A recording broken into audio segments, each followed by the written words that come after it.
গোবিন্দ, তুমি কি জানো না সন্ন্যাসীর নহে কভু সঞ্চয় বাসনা। যারা আমার সঙ্গী হয়, যারা আমায় ভালোবাসে, তার মধ্যে সঞ্চয় বাসনা থাকলে আমি তার মুখ দর্শন করি না। যারা আমার প্রতি নির্ভরশীল হতে পারে না, তুমি সঞ্চয় করেছো, তুমি সব ত্যাগ করে আমার সঙ্গী হয়েছো, কিন্তু সঞ্চয় বাসনা তোমার মন থেকে এখনো যায়নি, তাই তুমি সঞ্চয়ী। আর আমি তো কোনো সঞ্চয় বৃত্তি মানুষের সঙ্গ করি না। তাই আমি মনে করি গোবিন্দ, আজ থেকে তোমার সঙ্গ আমায় ত্যাগ করতে হবে। আজ থেকে আমি তোমার মুখ দর্শন করব না। না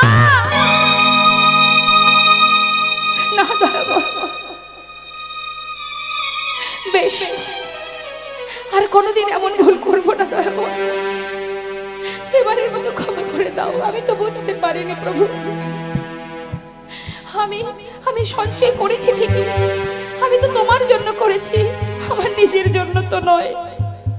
তাতে যদি অপরাধ হয়, তুমি আমাকে সাজা দাও, আমাকে মারো, আমার যা চাই তুমি মুখে আমায় তাই বলো, কিন্তু আমায় ছেড়ে চলে যেও না দয়াময়। আমি জীবনের সর্বস্ব পরিত্যাগ করে তোমার চরণ শরণ নিয়ে এসেছি প্রভু গো। আমায় ছেড়ে চলে যেও না। আমি কি নিয়ে থাকবো প্রভু? না না, আমি তোমায় ছাড়বো না। গৌরহরি কোনো কথাই শুনছে না। ভক্তদের বলে ভক্ত আর নয়। এক্ষুনি এই মুহূর্তে আমরা অগ্রদীপ ছেড়ে চলে যাব। আমি মনে করি গোবিন্দের মুখ দর্শন করা আমার উচিত নয়, তাই আজ থেকে আমি ওকে ত্যাগ করলাম না। তোমার কেমন সাজা! ছুটে গিয়ে চরণটা জড়িয়ে ধরেছে গৌরহরি। গৌরহরি, তুমি ঠাই দাও প্রভু, ঠাই দাও। তুমি পতি পাবন হরি,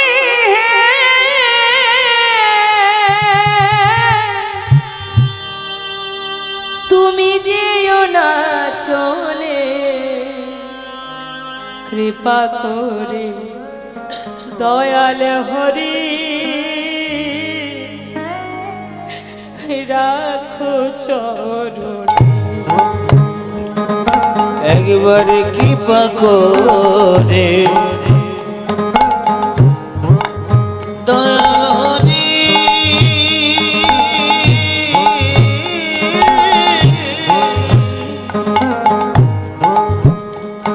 তুমি রাখো চরণে। শুনেছি তুমি নাকি দয়াল শিরোমণি,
চলে যাচ্ছ, আমাকে ছেড়ে চলে যাচ্ছ? যাও। কি মনে করেছো তুমি? তুমি চলে গেলে আমি সুখে থাকবো না, আমি ভালো থাকবো না? অনেক ভালো থাকবো, অনেক সুখে থাকবো। আমি চাই না তোমার সঙ্গী হতে। চলে যাও, চলে যাও তুমি। তবে যাওয়ার আগে একটা কথা শুনে যাও, যদি সত্যি আমি তোমাকে ভালোবেসে থাকি, যদি প্রকৃতই আমি তোমায় ডেকে থাকি, আমার বলতে সর্বস্ব যদি তোমার চরণে সঁপে দিয়ে থাকি, আজ তুমি চলে যাচ্ছ, চলে যাও। তবে এই অগ্রদ্বীপের মাটিতে দাঁড়িয়ে আমিও প্রতিজ্ঞা করলাম, এক পক্ষ কালের মধ্যে তোমাকে আমার কাছে আবার ফিরে আসতে হবে। যাও, চলে যাও। চাই না আমি তোমার সঙ্গী হতে, চলে যাও। ফিরে তোমাকে আসতেই হবে এক পক্ষ কালের মধ্যে। ভগবানও চলে গেলেন, ভক্ত ধুলায় গড়াগড়ি দিয়ে কাঁদছেন মা। প্রতিজ্ঞা করলেন আসতে হবে ফিরে তোমায় এক পক্ষ কাল, অর্থাৎ 15 দিন। ভগবানের কাছে একমাত্র ভক্তেরই জোর খাটে। যাও, দেখি কেমন পারো, ফিরে আসতেই হবে তোমায়। ধুলায় গড়াগড়ি দিয়ে কাঁদছে দেখি গ্রামবাসী চিনতে পারলেন গোবিন্দ ঘোষকে। সবাই বলা বলি করছে, তো আমাদের পাড়ার ছেলে, চল ওকে ধরে নিয়ে ওর ঘরে পৌঁছে দিই। পথে বসে কাঁদছে, সবাই মিলে তাকে ধরে নিয়ে তার ঘরে পৌঁছে দিল মা। কিন্তু যেজন একবার ভগবানের সঙ্গ লাভ করেছে, মায়ার সংসারে তার আর কি মন বসে? দিন যায়, 15 দিনে এক পক্ষ কাল। এক একটা দিন যাচ্ছে যেন মনে হচ্ছে এক এক জনম কেটে যাচ্ছে। পারছে না সহ্য করে থাকতে। কি করব আমি? সবাই বলে এই জগতে যার কেউ নেই তার ভগবান আছে, কিন্তু ভগবান যদি আমায় ত্যাগ করে দেয় তাহলে আর কি নিয়ে বেঁচে থাকবো? আর কি আছে জীবনে? তিনিই তো আমায় ত্যাগ করেছে। কাকে নিয়ে বাঁচবো? কি নিয়ে বাঁচবো আমি? দেখতে দেখতে 13 দিন হলো, প্রভু তো এলো না। বাঁচতে চাই না। তুমি এলে না দয়াল, তুমি এলে না। এলেই না যখন, তাহলে আর কি নিয়ে থাকবো বেঁচে? প্রাণ বিসর্জন করে দেব গঙ্গার জলে। কেউ জানুক বা না জানুক, তুমি তো জানবে যে তুমি আমাকে ভুলে গেছো। তোমায় ভুলিনি। তোমারই নাম নিয়ে নিজেকে বিসর্জন করব। তুমি তো জানবে যে আমি তোমার নাম নিয়ে নিজেকে ত্যাগ করছি। এক পা দুপা করে ঘর ছেড়ে যাচ্ছে গঙ্গার ঘাটে।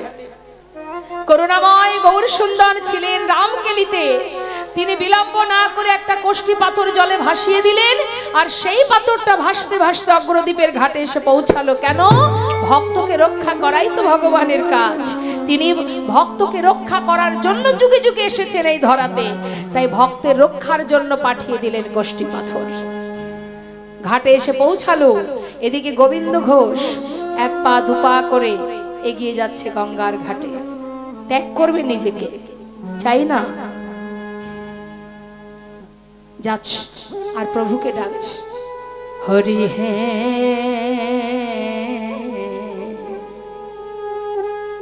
বলো আমার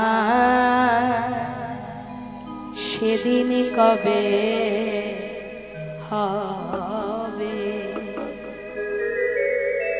তোমার আশা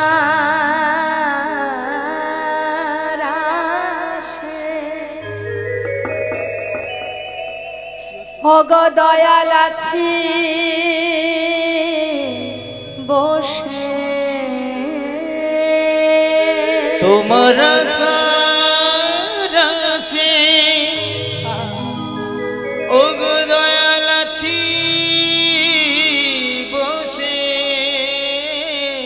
বলো বলো কবে চরণ দেবে দয়াময়, বলো বলো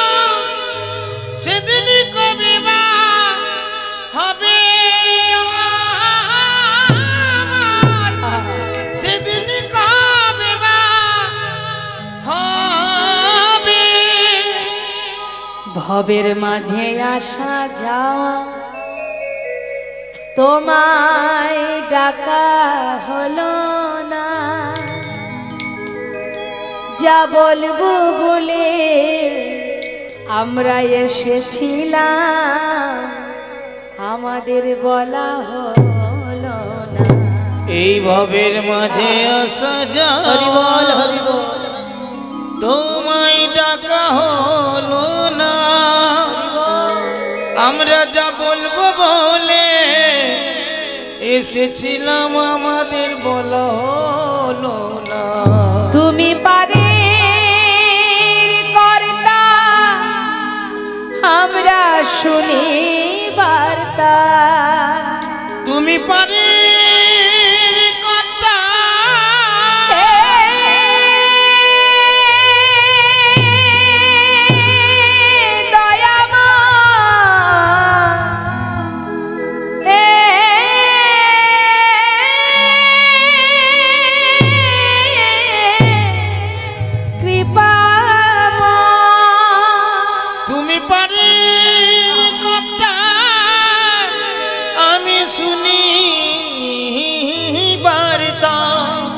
বলো বলো কবে পার করিবে প্রভু গো, বলো বলো নিতাই গৌর হরি বল। হবে সেদিন কবে হবে। পারঘাটার মাঝি পার তো সবাইকে হতে হবে মা, এই সংসার সাগর পার হতে গেলে আমাদের অনাদি আদি পারের কান্ডারি গোবিন্দকে স্মরণ করো, সে ছাড়া পার করবে কে? না হলে তো তীরে দাঁড়িয়ে কাঁদতে হবে। ডাকো, সময় থাকতে ডাকো, ডাকার মতো যদি ডাকতে পারো, আর যদি সেই কান্ডারি সেই মাঝির কর্ণে তোমার ডাক পৌঁছায়, সে তোমাকে অনায়াসে পার করে। হরি বল, হরি বল। এক পা দুপা করে জলে নামছে, আর পাথরটা এসে বারবার তার অঙ্গে এসে ধাক্কা লাগছে। যতবার গায়ে এসে লাগছে ততবার দূরে সরিয়ে দিচ্ছে, আর বারবার লাগছে বলে সে আর সইতে না পেরে সেটাকে তুলে তীরে উঠে আবর্জনার মধ্যে ছুঁড়ে ফেলে দিয়েছে। আর যেই না ছুঁড়ে ফেলে দিয়েছে, হঠাৎ দৈববাণী, গোবিন্দ নিজেকে বিসর্জন করো না, ঘরে ফিরে যাও। চারিদিকে দেখছে কিন্তু কাউকে দেখতে পাচ্ছে না, যেন একটা প্রতিধ্বনি শুনছে, ফিরে যাও, ফিরে যাও গোবিন্দ, ফিরে যাও। মরা হলো না। সেই দৈববাণী শুনে ঘরে ফিরে এলো। 13 দিন চলে গিয়ে এলো আজ 14 দিন। ভগবান ভক্তের ডাকে সাড়া দিতে বাধ্য মা, যদি ডাকার মতো কেউ ডাকতে পারে। 15 দিনে এক পক্ষ কাল, আজ 14 দিন, এখনো একদিন বাকি। গৌর হরি আবার ফিরে এলেন অগ্রদ্বীপে। নিতাই গৌর হরি বল। ফিরে এসে গোবিন্দ ঘোষের ঘরের সামনে এসে ডাকছে, গোবিন্দ কে? গোবিন্দ দরজা খোলো। যেই বলেছে দরজা খোলো, গোবিন্দ ঘোষ দরজা খুলে দেখছে বাইরে গৌর হরি। ছুটে গিয়ে চরণটা জড়িয়ে ধরেছে,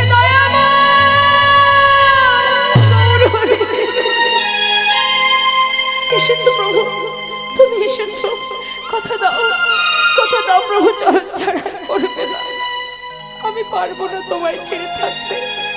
বলো দয়াময়, অনেক কষ্ট পেয়েছি, আর চাই না, শান্ত হও। গোবিন্দ, আমি যে আসবো তুমি নিশ্চয়ই জানতে না তো প্রভু? আমাকে তো কেউ কিছু বলেনি। গোবিন্দ, গঙ্গার জলে ডুবে মরতে গিয়েছিলে? হ্যাঁ। কিছু পেয়েছিলে? হ্যাঁ পেয়েছিলাম, একটা পোড়া কাষ্ঠ, কালো পোড়া কাঠ। আচ্ছা, সেটা কি আছে কোথাও? আছে আছে, আমি তো আবর্জনার মধ্যে ফেলে রেখে এসেছি প্রভু। যাও শিগগিরই নিয়ে এসো। ছুটতে ছুটতে গঙ্গার ঘাটে গিয়ে আবর্জনার ভিতর থেকে সেটাকে তুলে দেখছে, এ তো কোষ্ঠী পাথর, গায়ে লেখা আছে কৃষ্ণ কৃষ্ণ। ভেবেছে কোনো মরা পোড়ানো কালো কাঠ ভেসে আসছে, তাই ভেবে সেটাকে ছুঁড়ে ফেলে দিয়েছিল। কিন্তু প্রভুর কথা মতো যখন সেটাকে তুলেছে হাতে, দেখছে কোষ্ঠী পাথর। প্রভুর কাছে এসে দিলেন। গৌরহরি বললেন, শোনো গোবিন্দ, আমি যে আসবো তার বার্তা আমি অনেক আগেই পাঠিয়েছিলাম, কিন্তু তুমি বুঝতে পারোনি গোবিন্দ। এটা দিয়ে একটা বিগ্রহ তৈরি হবে, আর সেই বিগ্রহ আমি তোমার ঘরে নিজে হাতে স্থাপন করব। প্রাণ প্রতিষ্ঠা করে সেই বিগ্রহের নাম দিলেন গোপীনাথ। শোনো গোবিন্দ, প্রতিদিন ভিক্ষা করে গোপীনাথের সেবা দেবে। গোপীনাথের সেবা দিলে ওই সেবা আমি পাবো, বুঝেছো? শুনে নাও, আমাদের আর গোপীনাথের একই অঙ্গ হয়। গোপীনাথের সেবা দিলে আমি পাইব নিশ্চয়। আমাদের আর গোপীনাথের অভেদ জানিও, শুদ্ধ ভক্তিতে গোপীনাথের সেবা যে করিও। শুদ্ধ ভক্তিতে গোপীনাথের সেবা যে করিও। শোনো, প্রতিদিন ভিক্ষা করবে, কিচ্ছু যেন সঞ্চয় করে রাখবে না। যেদিন যেমনটা পাবে তেমনটা সেবাই দেবে। কেমন? আর তোমার তো একা একা ঘরে মন বসবে না, তাই তুমি একটা বিবাহ করো। নিতাই গৌর হরি বল। এত পরীক্ষার পরেও পরীক্ষা এখনো শেষ হয়নি মা, পদে পদে পরীক্ষা। যারা বুঝতে পারে ধৈর্য ধরে, আর যারা বুঝতে পারে না ধৈর্য হারিয়ে ফেলে। কি কষ্ট পেলে অনেকে আছে তারা ভগবানের কাছে ছুটে যায়, আর অনেক ব্যক্তি আছে কষ্ট পেলে ভগবানের থেকে দূরে সরে যায়। আর তোমাকে খেতে দেব না, পড়তে দেব না, তোমায় সেবা দেব না, তোমার মুখ দেখবো না, বলে না অনেকে। হ্যাঁ, অনেকে আছে একটু যদি সংসার জীবনে এই মায়ের সংসারে কষ্ট পায়, আর সে ভগবানের সামনে গিয়ে দাঁড়ায় না, মুখ দেখবো না। আমাকে এত কষ্ট দিয়েছে, আমি দিনে তাকে 5 বার সেবা দিতাম, আমার জীবনে এত কষ্ট দিয়েছে যখন আমি আর তার মুখ দেখবো না। নিতাই গৌর হরি বল। যদি কষ্ট না দিত তাহলে দেখতাম, কষ্ট পেয়েছি যে তাই দেখবো না। নিতাই গৌর হরি বল। এটা আমাদের ভাবনা চিন্তা। আর অনেকে আছে যারা কষ্ট পেলে গোবিন্দকে ভালোবাসে, যেমন কৃষ্ণ ভক্ত সুদামা, নামাচার্য শিলা ঠাকুর হরিদাস, যারা হাজারো কষ্ট পেয়ে চাবুকের আঘাত সহ্য করেছে, তথাপিও কৃষ্ণ কৃষ্ণ কৃষ্ণ কৃষ্ণ। তুমি তো সব দয়াময়, যেমনটা রাখবে তোমারই দায়িত্ব। সুখে রাখলেও তুমি, দুঃখে রাখলেও তুমি। আমরা সর্বদাই এটাই নিয়েই ভাবি, কেন কষ্ট পাচ্ছি। হরে কৃষ্ণ, হরের নাম হরের নাম হরের নাম ইব কেবলম কলো নাস্তেব নাস্তেব গতির অন্যথা। নাম ছাড়া কলিজীবীর নাহি আর ধর্ম, সর্বধর্ম সার নামে শাস্ত্র মন। তাই আজ বৈষ্ণব মহাজন বললেন, যদি কেউ হরিনাম গাইতে পারে তার কি হবে, আর যদি কেউ হরিনাম শ্রবণ করে তার কি হবে। অনেকে আছে যারা কথা বলতে পারে না, যারা বোবা, বাক শক্তি নেই। বনের পশু যারা, তারা তো কথা বলতে পারে না।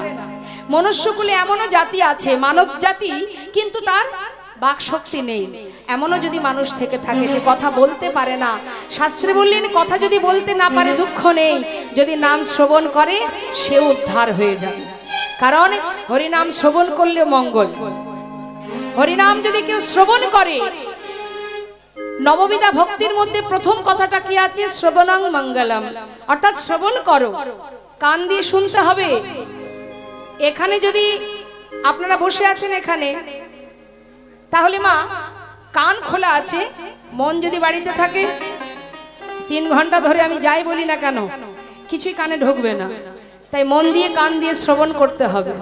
শ্রবণ করলে কি হবে? নাম শ্রবণ করলে কি আছে, উপকারটা কি? আমরা যে কোনো জিনিসের পিছনে একটু লাভ খুঁজি না, যেখানে লাভ আছে সেখানে যাব। অনেকে বলে কীর্তন শুনে কি হবে? কীর্তন যে শুনবো, বাড়িতে ঘুমিয়ে থাকলে শরীর ভালো থাকবে, সকালবেলা আবার কাজে যেতে পারবো, আবার পয়সা রোজগার করতে পারবো, তাই না? কে জানে পরের দিন সকালটা আমি দেখতে পাবো কিনা, কেউ বলতে পারবো? তাহলে হরিনাম শুনতে আমরা আসছি না কেন? পরের দিন সকালে কাজে যেতে হবে, কীর্তন শুনলে তো আর খাওয়া হবে না, পেট ভরবে না। অনেকে বলে, যারা বোকা তারা বলে কি কীর্তন শুনলে পেট ভরবে না রে ভাই। অনেকে বলে দিদি যাবি কীর্তন শুনতে? ওরে না রে, কীর্তন শুনতে গেলে হবে সকাল সকাল উঠতে হয়, আমার আবার শরীর খারাপ করে রাত জাগলে। অনেকে বলে না? তা যে শরীরের প্রতি এত যত্ন মানুষের, তারপরেও এত ব্যাধি কেন হচ্ছে মা? জেনে রাখবে, সময় যখন হবে দেয়ালে ঘুম ধরবে। পুরানো হয়ে গেলে কি হয়, বাড়ি দেয়াল থেকে খসে খসে পড়ে যায় না সিমেন্ট বালিগুলো?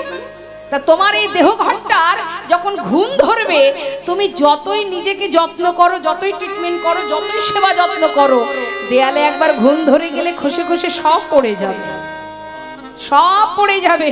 কিন্তু তোমাকে এই যে দেহটা, এটা ভগবানের দেওয়া একটা ঘর, যতই যত্ন করো না কেন, কত দামি দামি ক্রিম মাখি আমরা, কোনো রকমই যেন আমাদের স্কিনটা গুটিয়ে না যায়, গ্ল্যামার নষ্ট না হয়ে যায়। খাওয়া দাওয়া ঠিকঠাক করতে হবে যাতে ব্যাধি, রোগ ব্যাধি না হয়। পারছি কি ধরে রাখতে? সময় হলে চুলও পাকবে, দাঁতও পড়বে, চোখে দেখবো না, কানে শুনবো না, সময়ের সাথে সাথে সব শেষ হয়ে যাবে। তোমার ক্ষমতা নেই ধরে রাখার, কারণ এটা তো তোমার নয়। যিনি দিয়েছিলেন তিনি আবার নিয়ে নেবেন সময় হলে। তাহলে তার যত্ন করে কি হবে, কি লাভ? যতটুকু করছি ঠিক আছে। তাই বলি ভগবানের নাম শ্রবণ করার থেকে দূরে থাকার কোনো দরকার নেই। আরো কি, খাওয়া জুটবে না। অনেকে বলে না কীর্তন শুনলে তো আর পেট ভরবে না। তুমি কি পেট ভরানোর মালিক? হ্যাঁ, তুমি পেট ভরানোর মালিক? তুমি জানো কোন দিন তোমার কার বাড়িতে অন্ন জুটবে, কোন দিন তোমার ভাগ্যে অন্ন নেই? তুমি জানো না। যিনি আমাদের চলতে পথে অন্ন যোগান দেন। আমি ভূমিষ্ঠ হবার সাথে সাথে মায়ের কোলে বসে স্তনদুগ্ধ পান করেছিলাম, সেটা তো আর আমি হাতে করে আনিনি। আমি আসার আগেই আমার পিতা যিনি, আমি কি খাবো সেটা আমি আসার আগে পাঠিয়ে দিয়েছিলেন। তাই আমি ভূমিষ্ঠ হবার সাথে সাথে মায়ের কোলে বসে দুগ্ধ পান করেছি। তাহলে তুমি অন্ন যোগান দেওয়ার কেউ নও, অন্ন যোগান তিনিই দেন। পিপাসায় তিনিই জল দেন, তিনি তোমার অঙ্গের পোশাক দেন, তিনি এই সুন্দর যে বাতাস, এই যে প্রকৃতি যার সৃষ্টি, তিনি দিচ্ছেন তাই পাচ্ছি। তার সৃষ্টি, তিনি দিচ্ছেন সবকিছু, তাই আমি পাচ্ছি। শুধু তার প্রতি আমাদের বিশ্বাস ভরসাটা নেই। তিনি না দিলে পেতাম না বাবা। তার একটা সুন্দর প্রমাণ একটু দিই, একটু মন দেবেন। হরে কৃষ্ণ। এক ভক্ত, তিনি গেছেন অযোধ্যায় ভগবান দর্শনে, প্রভু রামচন্দ্রকে দর্শন করতে। তা অযোধ্যায় গিয়ে তিনি একটা জায়গা ভাড়া নিয়েছে, একটা ঘর, সেখানে উনি থাকবেন 1 সপ্তাহ হোক 2 সপ্তাহ, থেকে একটু মন্দির দর্শন করা, প্রভুর সেবা যত্ন ইত্যাদি ইত্যাদি তার মনের বাসনা। তা যে ঘরে তিনি ভাড়া নিয়েছেন সেই ঘরে আরো একজন ব্যক্তি আছে, যিনি হলেন ভগবানের বিরোধী ব্যক্তি, পাষণ্ড নাস্তিক। এখন সে হচ্ছে ইহজগতের যে টাকা পয়সা ধন ঐশ্বর্য আছে তার মালিক, তার একটু টাকা পয়সা আছে, সে হচ্ছে ইহজগতের ধনের মালিক। আর যে বৈষ্ণব সেখানে ঘর ভাড়ায় আছেন তিনি হচ্ছেন কৃষ্ণ নামের ধনের ধনী। তাহলে দুইজন ব্যক্তির দুই রকম কাজ, একজন হচ্ছে ইহজগতের অর্থের ধনী আর একজন নামের ধনে ধনী। দুজনের মধ্যে কোনো কিছুতে মিল হচ্ছে না। হয় কি, একজন নাস্তিক একজন সাধু, কি করে মিল হবে? কোনো তাতেই মিল হচ্ছে না, না ঘুমাতে, না খেতে, না চলতে, কিছুতেই মিল হচ্ছে না। তিনি যখন ঘুমান ইনি তখন করতাল বাজিয়ে হরিনাম করেন। তিনি ওঠেন সকাল 10টায়, সাধু বাবা ভোর 4টে থেকে উঠে হরিনাম করতে শুরু করে দেন। তার ঘুমের আবার সমস্যা হয়ে যায়, স্বাভাবিক। এখন সেই ব্যক্তি, সেই নাস্তিক ব্যক্তি, তিনি ভগবান বিরোধী, ভগবান পছন্দ করে না, ভালোবাসে না ভগবানকে। এখন সে বলছে, এই যে ও সাধু, তোমার এই কীর্তন বন্ধ করবে? বলে কেন? কি হবে প্রতিদিন এই ঝাঁজ বাজিয়ে তুমি যে হরিনাম করো, হরিনাম করে লাভটা কি বলো দেখি? হ্যাঁ, আরে হরিনাম করলে কি আর তোমার মুখে অন্ন উঠবে? উঠবে না। তার জন্য পরিশ্রম করতে হয়, রোজগার করতে হয়। ওই ঝাঁজ বাজালে আর খাওয়া জুটবে না। তখন সেই সাধু তার কথাগুলো শুনছে আর মৃদু মৃদু হাসছে, বলছে বন্ধ করো, তোমার জন্য আমি ঘুমাতে পারছি না ঠিকঠাক, আমার ঘুমের সমস্যা হচ্ছে, এগুলো বন্ধ করো। বলছে তা কি করে হয়, আমি তো এটাই করি, আমার তো এটাই কাজ, এর মধ্যেই আমার জীবন জীবিকা, সবই এই হরিনামের মধ্যে। মানে তাই আবার হয়? আরে বাবা, নিজের রোজগার যেরকম আমরা বলি না মা, কীর্তন শুনতে গিয়ে লাভ নেই, সকালে উঠলে কাজ করতে যেতে হবে, পয়সা রোজগার করতে হবে। সে বলছে ঠিক তদ্রূপ, যে রোজগার না করলে বাবা মুখে অন্ন জুটবে না। তোমার ভগবান যদি আমি হরিনাম করি, তোমার ভগবান কি আমার মুখের মধ্যে এসে খাওয়িয়ে দেবে? দেবে না। তখন সেই সাধু বলে উঠলেন, দেবে, তিনিই দেবে, তিনি দেন তাই আপনি পান। যেদিন আপনাকে আর দেবেন না, সেদিন থেকে আপনি আর পাবেন না। তিনি পিপাসায় জল দেন, তিনি তোমার অঙ্গের পোশাক দেন, তিনি খোদায় অন্ন যোগান দেন, তিনি জগতের সব কিছু দেন, তাই আপনি পেয়েছেন। আর তিনিই দেন। আপনি যদি তার প্রতি ভরসা রাখেন, বিশ্বাস রাখেন, সে আপনাকে সব দেবে। এমনকি যদি সে মনে করে তোমাকে ধরে বেঁধে মেরে মেরে তোমার মুখের মধ্যে অন্ন দিয়ে সেই তোমাকে খাওয়াবে, মেরে মেরে খাওয়াবে, সেই খাওয়ায়। তখন সেই নাস্তিক ব্যক্তি সাধুর কথাটা শুনে একটু রহস্য মনে হলো। তিনি একটু ব্যঙ্গ, মনে হচ্ছে যেন একটা ব্যঙ্গ করলেন। এ আবার হয় নাকি? হ্যাঁ, তোমার ভগবান আবার আমার মুখে তুলে খাওয়াবে, আবার মেরে মেরে খাওয়াবে, এই আবার হয়? তাহলে জোর করে ভগবান খাওয়াবে? তুমি যে কথাটা বলছো তোমার ভগবান, আমি যদি কাজ না করি সে আমার মুখে তুলে খাওয়াবে জোর করে, দেখা যাক, প্রমাণ চাই আমি। ঠিক আছে, প্রমাণ করো। তাহলে কি করব? বলে শোনো, 24 ঘন্টা আমি কিছু খাবো না, আমি কিচ্ছু খাবো না, 24 ঘন্টা না খেয়ে থাকবো। এই 24 ঘন্টার মধ্যে তোমার ভগবান কি করে আমার মুখে তুলে খাওয়ায় আমি দেখব। ঠিক আছে, পরীক্ষা করো। হরি বল। সেই নাস্তিক ব্যক্তি চিন্তা করলেন, সাধুর একদিন আর আমার একদিন, উচিত শিক্ষা দেব সাধুকে। কি করেছে? না খেয়ে প্রতিজ্ঞাবদ্ধ হয়ে চিন্তা করছে লোকালয়ে থাকা যাবে না। লোকালয়ে থাকলে কি হবে? হয়তো আমাকে ধরে বেঁধে খাইয়ে দেবে, তা করা যাবে না। আজ ভগবানের সঙ্গে পরীক্ষা। কি করেছে? একেবারে জঙ্গলের মধ্যে চলে গেছে, যেখানে লোকজন কেউ নেই, ফাঁকা বনের মধ্যে। সেই জঙ্গলের মধ্যে গিয়ে একটা গাছে উঠে বসেছে। কেন? নিচে থাকলে কেউ যদি দেখতে পায়, যদি কেউ আমাকে খাইয়ে দেয় না, উপরে উঠে বসেছে গাছে উঠে, যাতে কেউ দেখতে না পায়। ভালো কথা। রাত্রি পার হলো, পরের দিন ঠিক দুপুর গড়ালো মা। এদিকে ঘরের মধ্যে বসে বসে সেই সাধু ভগবানের চরণ স্মরণ করে বললেন, দয়াময়, যে এখনো তোমাকে চেনে না, বোঝে না, জানে না তুমি কে, সে আজও বুঝতে পারেনি। আমার মান থাকুক বা না থাকুক তাতে আমার কোনো দুঃখ নেই, শুধু তোমার কাছে একটি নিবেদন, যে ভুল পথে এগিয়ে যাচ্ছে তাকে তুমি সঠিক পথটি দেখাও, তাকে তোমার চরণে গ্রহণ করো, তুমি বোঝাও, তাকে জানাও। সে যে আজও বুঝতে পারেনি, অন্ধকারে ডুবে যাচ্ছে, আলোর পথ দেখাও প্রভু, আলোর পথ দেখাও। ঘরের কোণে বসে বসে প্রভুর চরণ স্মরণ করছে সাধু। হঠাৎ বাবা একজন ব্যক্তি ওই বনপথ ধরে যাচ্ছে, ঠিক দুপুর দুপুর সময় বনপথ ধরে যাচ্ছে। পথে যেতে যেতে অনেক পথ হেঁটে এসেছে, ক্লান্ত শরীর, তো একটা গাছের গোড়ায় বসে বিশ্রাম করছে। বিশ্রাম করতে করতে যেই না একটু খিদে পেয়েছে, তখন চিন্তা করছে তাই তো সঙ্গে যে খাবারটা আছে একটু খেয়ে নি। এই ভেবে নিজের কাছে যে খাবারটা ছিল বা ঘর থেকে এনেছিল সেটাকে ওই বনের ভিতরে গাছের গোড়াতে বসে বসে সেগুলো সব সাজিয়েছে মুখে খাবে বলে। এখন সব যখন সাজানো, হঠাৎ খেতে যাবে, হঠাৎ সে শুনতে পেল ওই বনের ভিতরে যেন ঘোড়ার পায়ের শব্দ শোনা যাচ্ছে। অনেক ঘোড়ার পায়ের শব্দ শুনতে শুনতে তখন সেই ব্যক্তি মনে করছে, তবে কি বনের ভিতরে কোনো ডাকাতির দল আসছে? যদি আমাকে দেখে, যদি আমাকে ধরে নিয়ে যায়। ভয়ে ভীত হয়ে সেই ব্যক্তি খাবার দাবার সব ফেলে দিয়ে সে ছুটে বন থেকে পালিয়ে চলে গেল। খাওয়া কিন্তু আর হয়নি মা, খাবারটা পড়েই আছে ওখানে। আর এদিকে সেই একদল ডাকাতের দল, তারা হঠাৎ ওই পথের উপরে খাবার সাজানো দেখে তারা সবাই দাঁড়িয়েছে। দাঁড়িয়ে বলছে,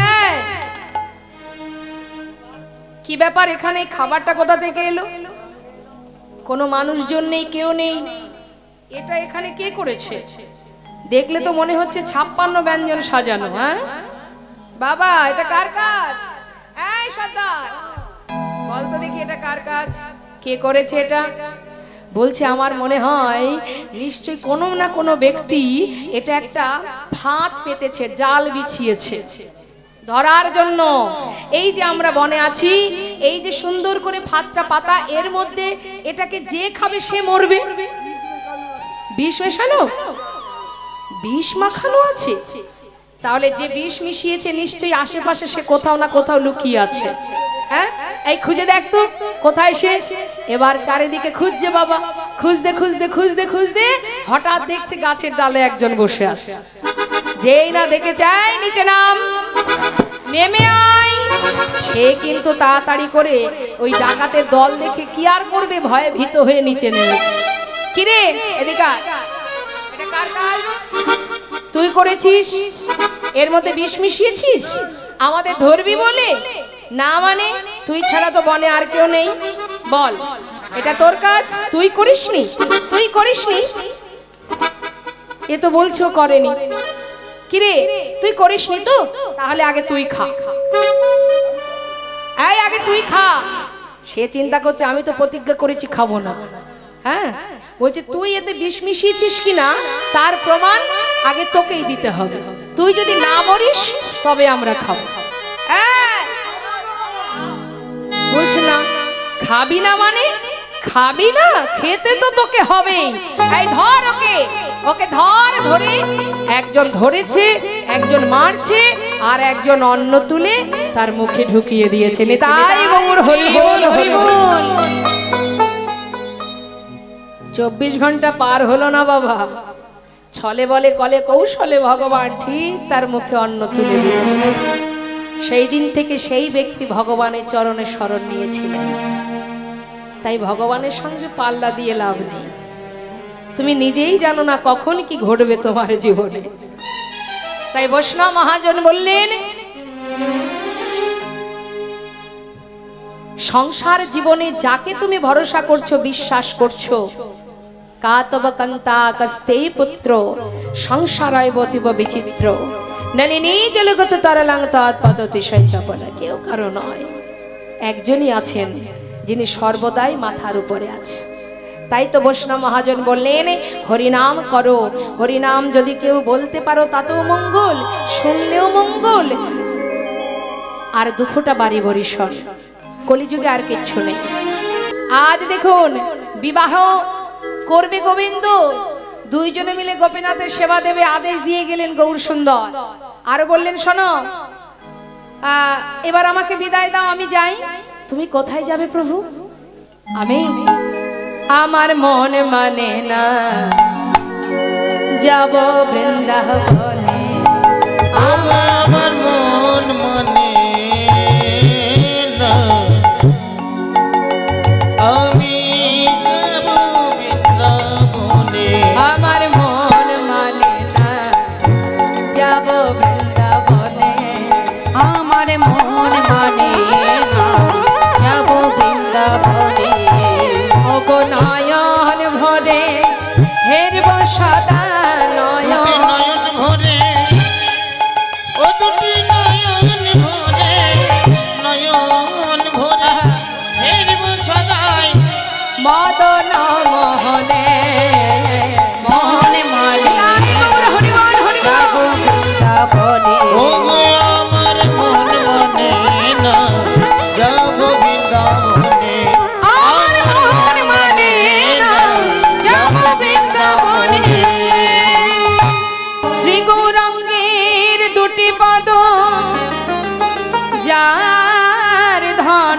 সম্পদ সে জানে ভক্তির শশা। সে জানে ভক্তির শশা।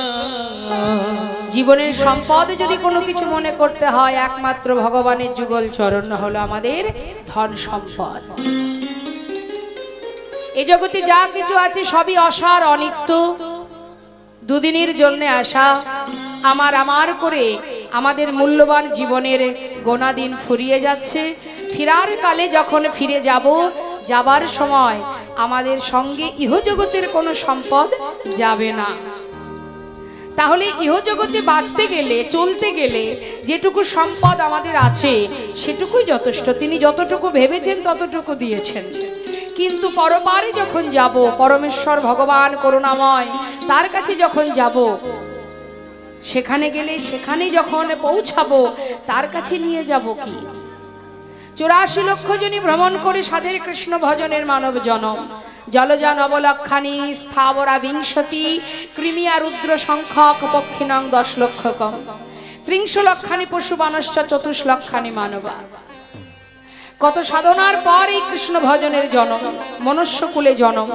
বলবার শক্তি, দেখবার শক্তি, সেবা দেওয়ার মতো ক্ষমতা, চলার মতো শক্তি, সাধুগুরু বৈষ্ণবকে আলিঙ্গন করা, ভক্তের চরণ ধুলি মাথায় নেওয়া, ভগবানের সেবা দেওয়া, উপযুক্ত জীবন, উপযুক্ত জনম হলো এই মানব জনম। কিন্তু এই জনমটাও পেয়েও যদি আমরা সেই পশুর ন্যায় আচরণ করতে থাকি, তাতে আর আমাদের পার্থক্য থাকলো কি? তাই তো বৈষ্ণব মহাজন বললেন, সময় করিয়া পথটি ধরিয়া যেবা চলে দ্রুত গতি, সময়ের শেষে অনায়াসে সে যেন চলে যায় আপন বাসনে। হে জীব, সময় কারোর জন্য বসে থাকে না। আমরা সময়ের অধীনে চলি, আমাদের অধীনে সময় চলে না। তাই সময়ের অধীনে যেহেতু আমাদের থাকতে হয়, সময়ের সাথে সাথে আমরা যদি আমাদের আসল কাজটা না করতে পারি, তাহলে কি হবে? ভবেই মনুষ্যকুলে জন্ম পাওয়া, এই আশা আর যাওয়াটাই বিফল হয়ে যাবে। সংসার জীবনে তোমার যা দায় দায়িত্ব কর্ম আছে, যেগুলো সন্তানের প্রতি, পরিবারের প্রতি করছো, পালন করো, তাতে কোনো অসুবিধা নেই। কিন্তু তার সাথে সাথে নিজেরও কিছু কাজ আছে, শুধুমাত্র নিজের জন্য। নিজে যখন এসেছি তখন একা এসেছি, সাথে তো কেউ আসেনি। যে কথা দিয়ে এসেছি সেই কথা যদি রাখতে না পারি, ফিরে যাবার পরে জবাবটা আমাকেই দিতে হবে। আমার পাশে যারা আছে, এখন বর্তমানে এই সংসারে যারা আছে, তারা কেউ জবাব দেবে না। তাহলে নিজের চিন্তাটা তো আগে করতে হবে, যে সেখানে গিয়ে বিচার সভায় বসলে আমি কি উত্তর দেব। কি করেছো? বলবার বদন পেয়েছো, সেবা দেওয়ার মতো হাত পেয়েছো, দেখবার নয়ন পেয়েছো, বিশ্ব ব্রহ্মাণ্ডকে দেখছো, কিন্তু এমন কৃষ্ণ ভজনের জন্ম পেয়ে ভগবত সেবা করেছো, তাকে ভালোবেসেছো, তাকে ডেকেছো, তার সেবা দিয়েছো। হরি বল। ইহ জগতে আমাদের যে কর্ম, সেই কর্ম যদি আমরা করতে না পারি, তাতে যেমন অপরাধ, ঠিক তদ্রূপ যেখান থেকে আমাদের আশা, আমাদের আসল ঠিকানা যেখানে, আমাদের আসল ঠিকানাটা তো এটা নয় মা। দেখতে দেখতে সময় চলে যাচ্ছে, অভিনয় মঞ্চের সময়, তাই তো? এটা তো একটা অভিনয় মঞ্চ, সংসারটা একটা অভিনয় মঞ্চ, যাত্রা মঞ্চ, যেখানে বিচিত্র বিচিত্র নাটক হয়।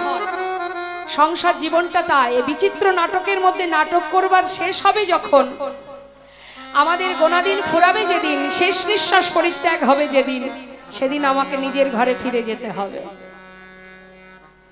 তাই মহাজন বললেন, কৃষ্ণ ভজিবার করে সংসারে আইনো। কি জন্য এসেছি আমরা?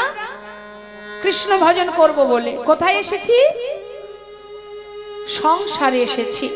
তাহলে সংসার তো আমরা করিনি মা। আমরা যেখানে এসেছি সেখানে আগে থেকে সংসারটা ছিল। অনেকে ভুল করে দেখবেন, কথার ছলে বলে ফেলে, আর বলিস না ভাই, সংসার করেছি, সংসারের মধ্যে থাকতে গিয়ে ভগবানের নাম করব কি করে? সংসার বসিয়েছি, সংসার করেছি, কিন্তু ভেবে দেখো তো, আদৌ কি তুমি সংসার করেছো? তুমিও করনি, তোমার পিতাও করেনি। সংসার আগে থেকে ছিল, তুমি সেখানে এসেছো। আবার তুমি যখন মারা যাবে, সংসার তোমার পিছন পিছন চলে যাবে না, সংসার সংসারের জায়গায় থেকে যাবে, তোমাকে ফিরে যেতে হবে। তাই সংসার আমিও করিনি, আমি এসেছি সংসারের মধ্যে, আবার আমার পিতা সেও এসেছে সংসারের মধ্যে, সংসার আমরা কেউ করিনি। এসেছি কেন? কৃষ্ণ ভজন করব বলে কথা দিয়েছি, ভগবানের সেবা করব, তার নাম করব, তাকে ভালোবাসবো। কৃষ্ণ দাস আমাদের পরিচয় কি? আমরা কৃষ্ণ চরণের দাস। এ কথাটা কে বলেছিল? মহাপ্রভু নিজে বলেছিলেন। কাকে বলেছিলেন? ষড় গোস্বামীর মধ্যে একজন গোস্বামী, যার নাম সনাতন গোস্বামী। নিতাই গৌর হরি। মায়েরা ষড় গোস্বামীর নাম জানেন? জয়রূপ সনাতন ভট্ট রঘুনাথ, শ্রীজীব গোপাল ভট্ট দাস রঘুনাথ। তা এই যে ষড় গোস্বামীর মধ্যে এক গোস্বামী, যার নাম সনাতন গোস্বামী। হরে কৃষ্ণ। বাবা হাতটা নামান নিচে। মায়েদের কাছে আমার নিবেদন, কথা বলবেন না। হরে কৃষ্ণ। কেউ কথা বলবেন না, এটা কথা বলবার জায়গা নয়। বারবার বলছি, কথা বলবেন না কেউ। কীর্তন ভালো না লাগলে এক পা দুপা করে চলে যাবেন, কিন্তু কথা বলবেন না, তাতে আপনারই অপরাধ। তা বাবা সনাতন গোস্বামী ছিলেন মস্ত বড় জমিদার। ধন অর্থের অভাব ছিল না তার। জমিদার, আগেকার সময় জমিদারের কেমন ধন ঐশ্বর্য থাকতো মা। সেই জমিদার সনাতন গোস্বামী একদিন সর্বস্ব পরিত্যাগ করে একটা কম্বল হাতে করে নিয়ে ঘর থেকে পথে নেমেছিলেন। কেন, কি জন্য? তার ভিতরে একটা প্রশ্ন জেগেছিল যে পৃথিবীতে সবই তো আমার, কিন্তু আমি কার? নিতাই গৌর হরি বল। আমি কার? সবই তো আমার। আমার আমার করে আমরা মারামারি কাটাকাটি করছি না? হ্যাঁ, ছেলে আমার, মেয়ে আমার, স্বামী আমার, বাড়ি গাড়ি বিষয় সম্পদ সবই আমার। এই আমার আমার করতে করতে কৃষ্ণ বলার শব্দটা, এই কৃষ্ণ শব্দটা উচ্চারণ করার সময় হচ্ছে না। আমার কতক্ষণে আমার করে রাখতে পারবো, কতক্ষণে নিতে পারবো, কতক্ষণে অন্যের থেকে আমি সুখী হব, এই চিন্তা ভাবনা আমাদের মধ্যে দিনের পর দিনগুলো পার করে দিচ্ছে। কিন্তু একবারও কোনোদিন চিন্তা করেছেন পৃথিবীতে সবই তো আমার, আমি কার? অর্থাৎ তোমাকে প্রকৃত কে ভালোবাসে? তুমি কার? এই জগতে যাদেরকে নিয়ে বসে আছো তাদের, না অন্য কারো? ভেবে দেখো, সন্তান তোমাকে ততক্ষণ ভালোবাসবে যতক্ষণ তুমি তার জন্য করতে পারবে। স্বামী তোমাকে ততক্ষণ ভালোবাসবে যতক্ষণ তুমি তার জন্য করতে পারবে। এই পরিবার সংসার জীবনে যারা যারা আছে, এর মধ্যে শুধু আছে মোহ আর মায়া। অর্থাৎ মায়া কতক্ষণ থাকে? দিতে পারলে মায়া, না দিতে পারলে মায়াও থাকবে না। তাহলে যাকে আমি দেব না তথাপিও সে আমাকে ভালোবাসবে, যার চিন্তা করব না তবু সে আমাকে ভালোবাসবে। অর্থাৎ এই দেহটা তার, তবে কে সে? সারা জীবন যার কথা চিন্তা করার সময় হয় না মা। ভগবানের দাস না হয়ে যার দাস হয়ে বসে আছি আমরা, মায়ার দাস। অসার বস্তু, অনিত্য বস্তুকে নিয়ে দিন কাটাচ্ছি। কিন্তু কেউ তো তোমার সঙ্গের সাথে হবে না। হবে কি? হবে? হবে না। কিছুই তোমার সঙ্গের সাথী নয়। তাহলে সাথীকে? সাথী সে যার কথা আজ আমরা এখানে বসে আস্বাদন করছি, সেই আমার আপনজন। সে ছাড়া তোমার সুখে অনেক বন্ধু পাবে, দুঃখে পাবে না। তোমার জীবনে কষ্ট এলে কাউকে পাবে না, সুখের সময় অনেকজনকে পাবে, কিন্তু দুঃখের একজনই থাকেন, যে কখনো ভক্তের চোখের জল সহ্য করতে পারেন না। তিনি সেই একজন যিনি তোমাকে পাঠিয়েছে এই ধরাতে। চলে যাওয়া পর্যন্ত তার দায়িত্ব। তুমি ভালোবাসো বা নাই বাসো, সে কিন্তু সর্বদাই তোমার মাথার উপরে ছায়ার মতো আছে।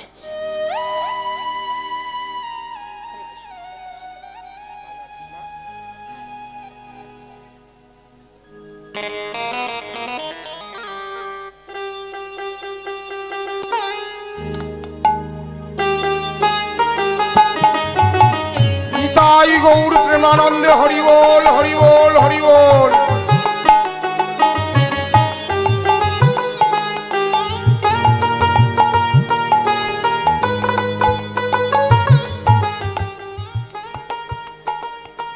তাই তো বৈষ্ণব মহাজন বললেন, সময় থাকতে নিজের জনকে জানতে শেখো। নিজের জনকে সেটা সময় থাকতে জানতে গেলে আমাদের একটাই জায়গা, সেটা হলো গুরুচরণ আশ্রয়।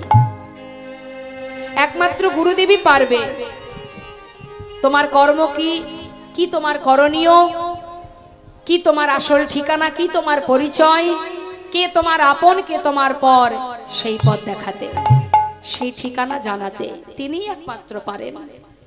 তাই বৈষ্ণব মহাজন বললেন, ব্রহ্মাণ্ড ভ্রমিতে ভ্রমিতে যদি কোনো ভাগ্যবান জীব গুরু কৃষ্ণের প্রসাদে পায় ভক্তিলতা বীজ, মালি হয়ে সেই বীজ করে আরোপণ, শ্রবণ কীর্তন জল করায় সিঞ্চন, ক্রমে ক্রমে বাড়িলতা ব্রহ্মাণ্ড ভেদি যায়, বিরজা ব্রহ্মাণ্ড ভেদি পরম ব্রহ্ম পায়, তদুপরি যায় লতা গোলক বৃন্দাবন, শ্রীকৃষ্ণ চরণ কল্প বৃক্ষে করার।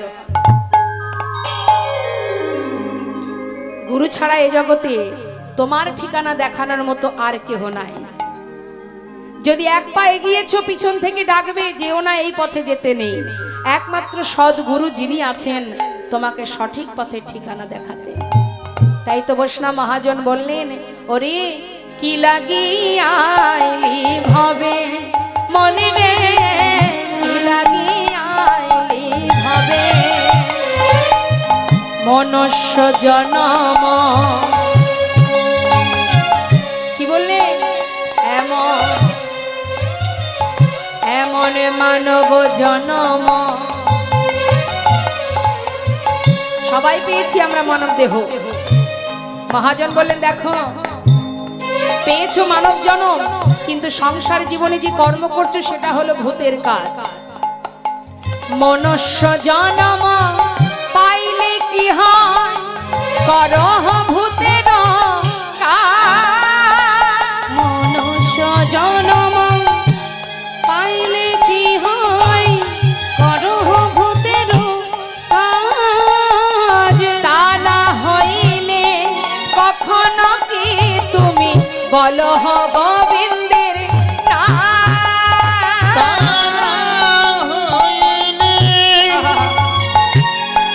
কখনো কি তুমি বলো গোবিন্দের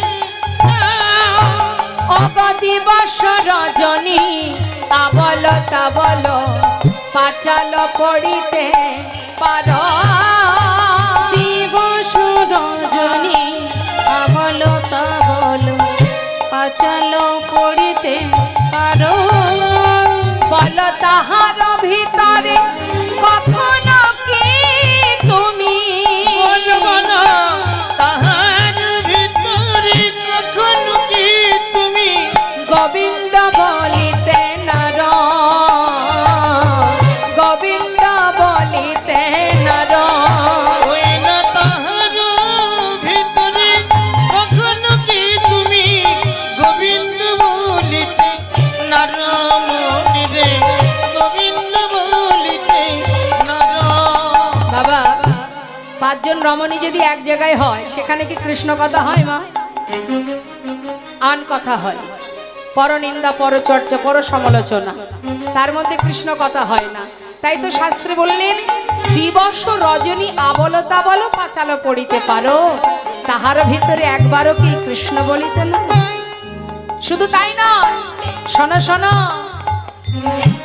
ধনী দিয়া বুঝি সমান এড়াবি, জমিকে ছাড়িবে তোরে। ধন দিয়া বুঝি ওই সমন এড়াবি, জমিকে ছাড়িবে তোরে। জমের করাতে সবাইকে যেতে হবে, তাই না? সমন অর্থাৎ কাল, কালের কবলে সবাইকে পড়তে হবে। মৃত্যু সবার জীবনে আসবে, কিন্তু কখন আসবে কেউ জানে না। তাই সেই সময়টা যদি এখন আছে, একটু পরে তো নাও থাকতে পারি, সময় চলে আসতেই পারে। তাহলে আমাদের করণীয়টা কি? বলছে, তোমার যদি অর্থ থাকে, তুমি যে অর্থের পিছনে ছুটছো সারা জীবন ধরে, সেই অর্থ যদি তোমার কাছে কোটি কোটি টাকাও থাকে, তুমি কি জমকে আটকাতে পারবে? পারবে না। আহা, ধনী দিয়া বুঝি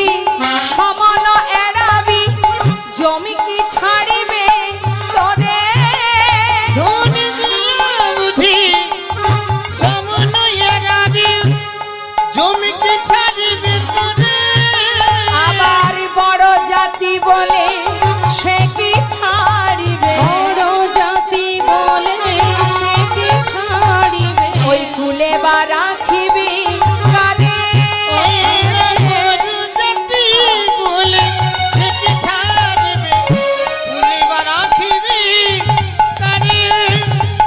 তোর ভাবে আসা যাওয়া বৃথা হবে, আশা তাই বল হরি বল, হরি বল।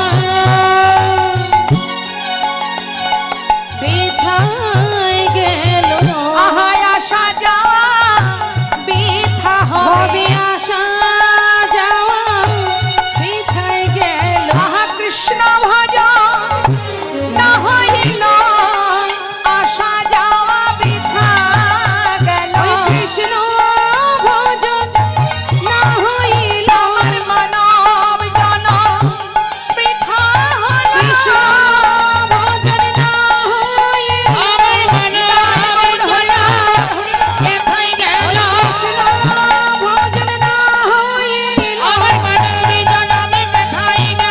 কৃষ্ণ ভজন না হইল, কৃষ্ণ ভজন না হইল, বড় জাতি বলে সে কি ছাড়িবে, ভুলে বা রাখিবে কারে।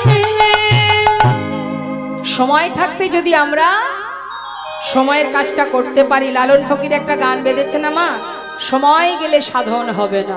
হ্যাঁ, অর্থাৎ সবকিছুর একটা নির্দিষ্ট সময় আছে, সবকিছুর উপযুক্ত সময় আছে। একজন 8 বছরের বালক জপের মালা হাতে নিয়ে রাস্তায় জপ করতে করতে যাচ্ছে, আর একজন বৃদ্ধ বাবা যিনি 3 তলার উপরে বসে বসে সকালবেলা চায়ের কাপে চুমুক দিচ্ছে আর তাস খেলা করছে।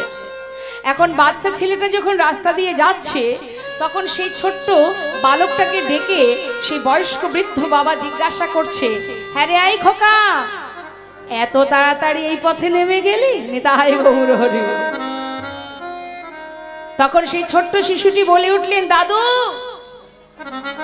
কে জানে কার হাতে কতটুকু সময় আছে, তাই দাদু সকাল সকালে না নামলে আমার নিজের আসল ঠিকানায় আমি পৌঁছাতে পারবো না।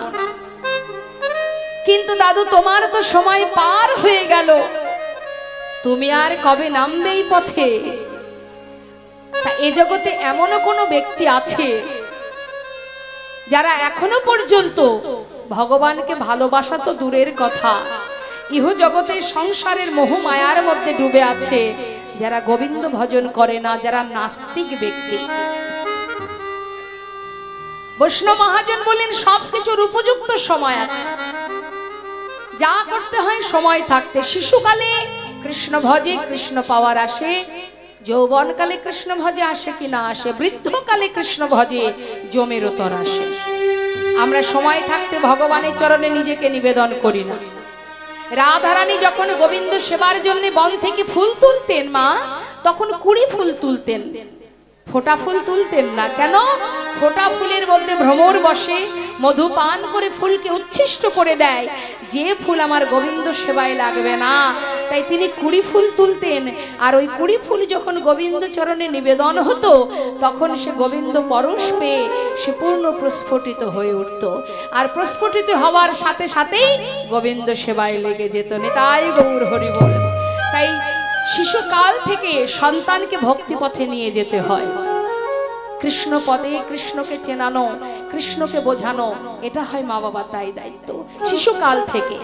তাই বৈষ্ণব মহাজন বললেন, ওরে সময় করিয়া পথটি ধরিয়া যেবা চলে দ্রুত গতি, সময়ের শেষে অনায়াসে সে যেন চলে যায় আপন বাসন। কলিযুগে কোনো কষ্ট নেই আমাদের ঘোর কলিযুগে বৈষ্ণব মহাজন শাস্ত্রে বললেন, যদি মহামন্ত্র কেউ জপ করতে পারে, হরিনাম মহামন্ত্র, যেভাবে থাকো, যেখানে থাকো, যেমন থাকো, বদনে হরিনাম করো, চলতে পথে হরিনাম করো, হাতে কর্ম করো, মুখে হরিনাম করো। হরিনাম করবার জন্য স্থানকাল পাত্রের কোনো দরকার নেই। তুমি হরিনাম যে অবস্থায় থাকো না কেন, যদি তুমি হরিনাম করতে পারো, সেই মুহূর্তে তোমার ভিতর বাহির পবিত্র হয়ে উঠবে। শাস্ত্রে বললেন, অপবিত্র পবিত্র বা সর্ববস্থান গত পিবা যৎসারি পুণ্ডরিকাক্ষ সবার অভ্যন্তর সূচি। তাই হরিনাম করতে কোনো বাধা নেই, কোনো স্থান কাল পাত্রের দরকার হয় না। কলিযুগে শুধু হরিনাম, কৃত্যে যদ্ধায়তে বিষ্ণু ত্রেতে যজ্জতে মক্ষ দাপরে পরিচর্যং কলো তদ্ধরি সংকীর্তন। তাহলে সমস্যা কোথায়? চলবো, কর্ম করব, অর্থ উপার্জন করব, মুখে হরিনাম করব। তাতে কি হবে? সংসারে তোমার যে দায়িত্ব সেটাও পালন হবে, এদিকে তোমার কৃষ্ণ ভজন হবে। নিতাই গৌর হরি বল। তো আজ এখন আমরা সবাই হরিবাসরে এসেছি, সাধুর বাজারে সাধু সঙ্গ করছি। একবার এই সুন্দর হরিবাসরে বসে আমরা সবাই মিলে, এখানে বৃন্দাজি তুলসী দেবী আছেন, আসুন আমরা সবাই মিলে ভক্তি রানী তুলসী দেবীর চরণ স্মরণ করে অনাদি আদি গোবিন্দের চরণে আমরা নিজেদেরকে নিবেদন করি। সবাই মিলে একবার মহামন্ত্র জপ করব, দুটি বাহু তুলে। দেখি হাত তুলতে হবে সবাই মিলে। আমি চাইবো হরিনাম সবাই করবেন। হরিনাম যদি কেউ ভাবেন করব না, তাহলে তারই অপরাধ হবে। কারণ মহামন্ত্র এই যে সংকীর্তন সকলে একসঙ্গে গাওয়া হয়, তাই যার যার নিজের কর্ম নিজেকেই করতে হবে। সবাই মিলে যার কণ্ঠে যতটুকু সুর আছে উচ্চস্বরে হরিনাম একবার মহামন্ত্র জপ হয়ে যাক। সবাই আমি গাইবো, তারপরে আপনারা গাইবেন। দু হাত তুলে, মায়েরা একবার হাত তুলুন, বাবারা সবাই তুলুন একবার। হাত তুলতে লজ্জা করছে?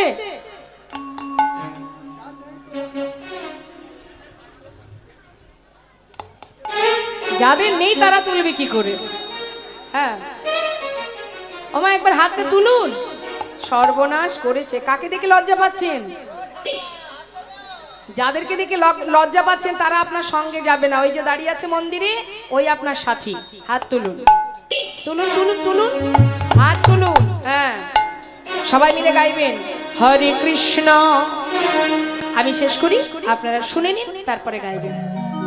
হরে কৃষ্ণ কৃষ্ণ কৃষ্ণ হরে হরে, হরে রাম হরে রাম, রাম রাম হরে হরে। বলুন হরে কৃষ্ণ।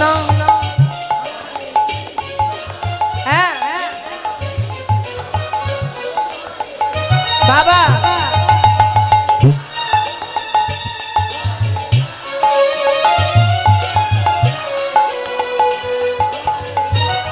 আস্তে। আচ্ছা, হাতগুলো উঠছে না কেন আমি বুঝতে পারছি না।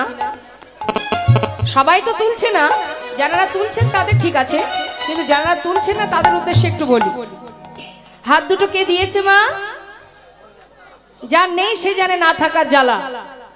আপনি পেয়েছেন হাত, সেটাই যে হাতে ভগবানের সেবা হয়। দুহাত তুলে হাতে তালি দিয়ে হরিনাম করাও একটা সেবা। হাত সেটাই যে হাতে ভগবানের চরণ পূজা করা হয়, যে হাতে বৈষ্ণব সেবা হয়, সমাজের কল্যাণ হয়, সেটা হচ্ছে প্রকৃত হাত।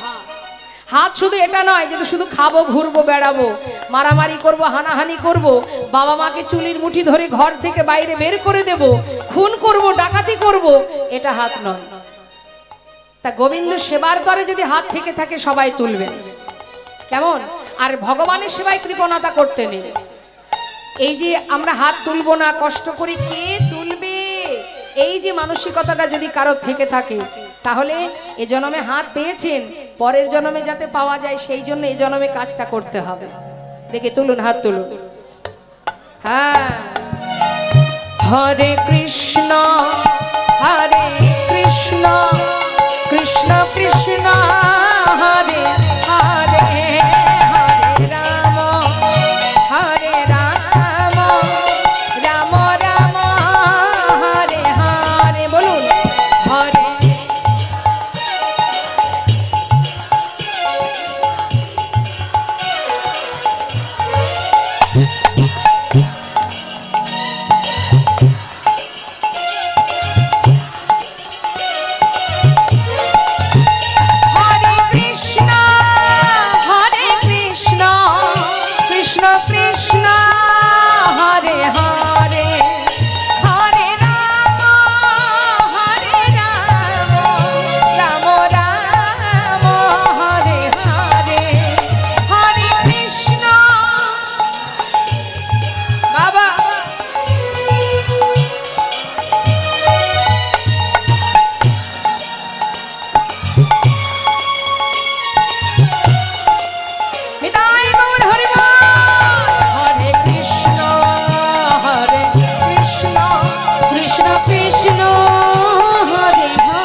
আসুন আমরা এত সময় আমাদের ইহজগতে কলির ভগবান আমার গৌর সুন্দর তারই গৌরচন্দ্রিকার মধ্যে দিয়ে কিছু কথা আমরা শ্রবণ করলাম।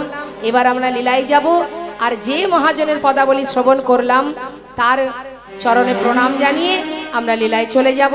সবাই মিলে একসঙ্গে গাইব।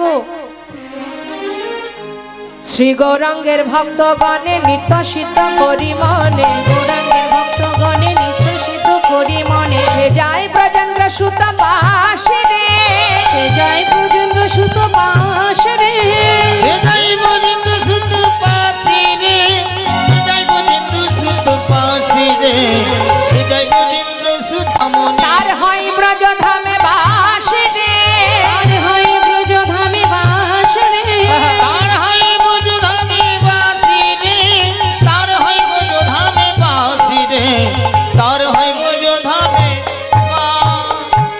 গৃহেতে বনেতে থাকো হা গৌরাঙ্গ বলে ডাকো, গৃহেতে তাই গৌর হরি বলে তোমরা গৃহেতে বনেতে থাকো হা গৌরাঙ্গ বলে ডাক, নরতম মাগে তার সঙ্গ, নরতম মাগে তার সঙ্গ, ঠাকুর নরতম মাগে তার সঙ্গ, নরতম মাগে তার সঙ্গ, নরতম মাগে তার সঙ্গ।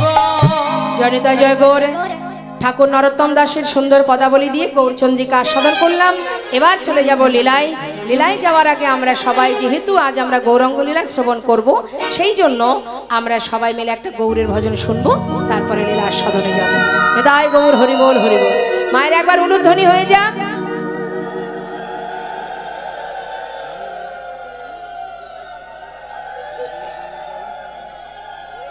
ইচ্ছা করছে না, তাও উপায় নেই। কীর্তনিয়া বলেছে একবার অন্তত। খুব কষ্ট হচ্ছে মা উলুধ্বনি দিতে। উলুধ্বনি করলে রাধা গোবিন্দের যুগল ধ্বনি হয়ে যায়। কেউ যদি একবার উলুধ্বনি করে, এই একটা উলুধ্বনিতে রাধা কৃষ্ণের যুগল ধ্বনি হয়। কারণ উতে আছে রাধারানী, লুতে নীলকান্তমণি। তাই যুগল ধ্বনি করবার সময় অলসতা করতে নেই। হ্যাঁ, সবাই একবার, আরেকবার।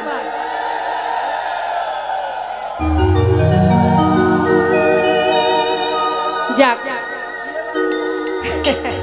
আমি ভাবলাম বোধহয় উলুধ্বনিটা আমার বাড়িতে রেখে এসেছেন বোধহয়। হ্যাঁ, যাক, সবাই এনেছেন তাহলে উলুধ্বনি এনেছেন তো। যাক, ওই একজন ওই মনে করুন, ধরুন এই যে লক্ষ্মী পূজা আসে, সরস্বতী পূজা আসে, সত্যনারায়ণের পূজা আসে, তাই পূজার সময় ব্রাহ্মণ সবার বাড়ি বাড়ি পূজা দিতে যায় তো মা। এখন বৌমা জীবনে কোনোদিন উলুধ্বনি কি সেটা বোঝে না, শহরী বৌমা।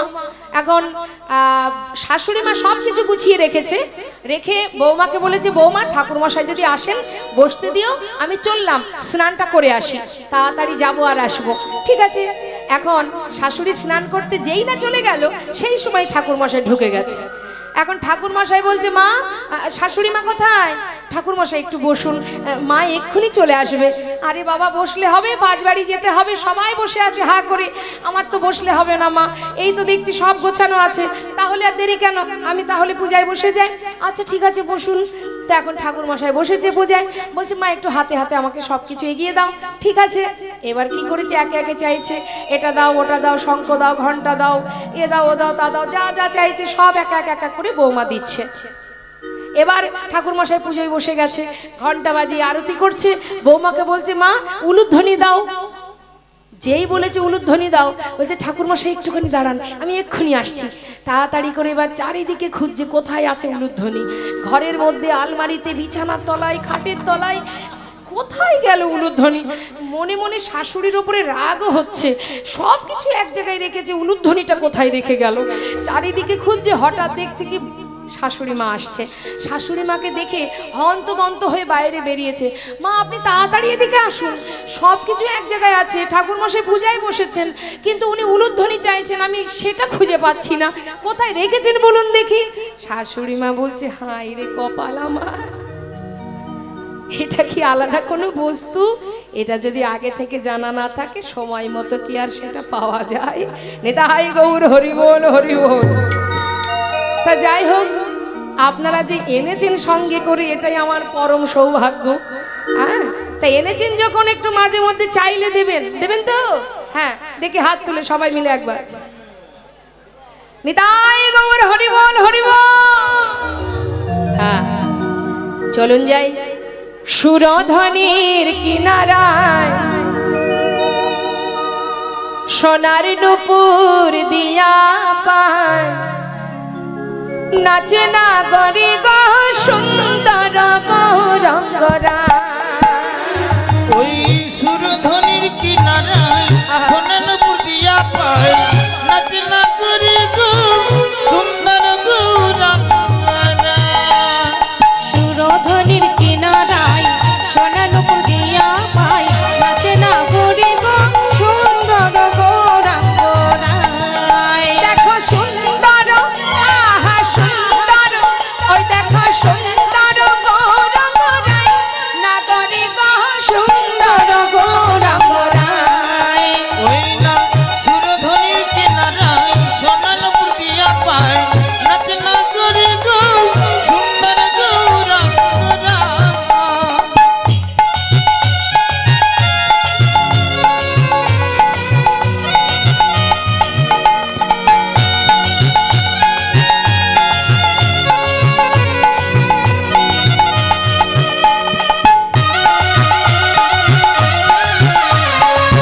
মায়ের একবার উলুধ্বনি, হরি বল, হরি বল।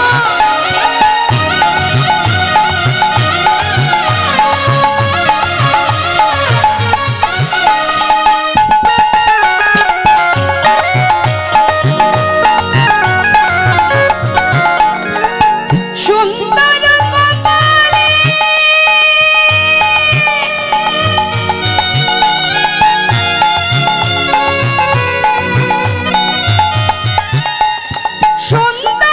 তিলক গো, ওই সুন্দর কপালে সুন্দর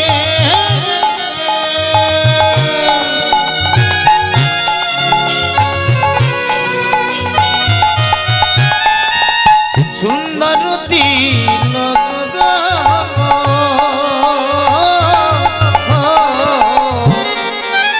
সুন্দর কপালে সুন্দর তিলক। কপালটা কি সুন্দর, আর তিলকটাও সুন্দর। যে রূপ দেখলে জগৎ ভুলে, বিশ্ব ব্রহ্মাণ্ড ভুলে যায়, সেই অপরূপ রূপ আমার গৌর হরির শ্রীবদন দর্শন করে বলছে, দেখো সুন্দর কপালে সুন্দর তিলক, আর কি আছে অঙ্গে? দেখো সুন্দর একখান, সুন্দর একখান নামাবলী গায়, না গরি গো সুন্দর গৌরাঙ্গরায়। ওই না সুরধনির কিনারায় সোনার নুপুর দিয়া পায়, নাচে না গরি গো সুন্দর গৌরঙ্গরায়।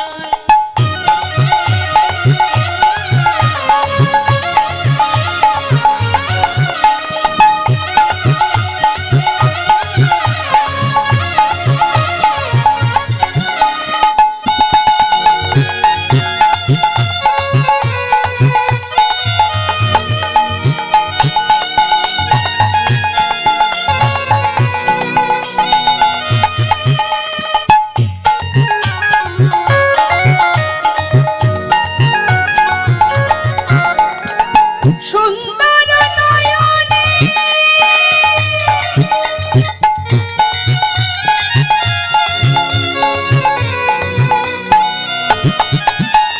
চাই গো রাজার পানে গো, ওই সুন্দর নয়নে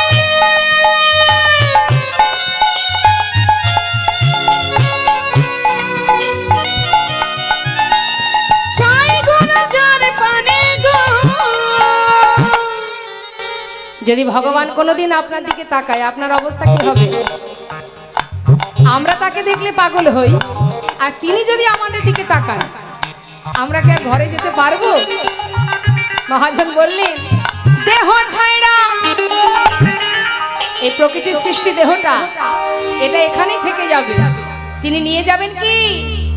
এই দেহ ছাইড়া মনটা লইয়া যায়, না গরি গো সুন্দর গৌরাঙ্গরায়। ওই না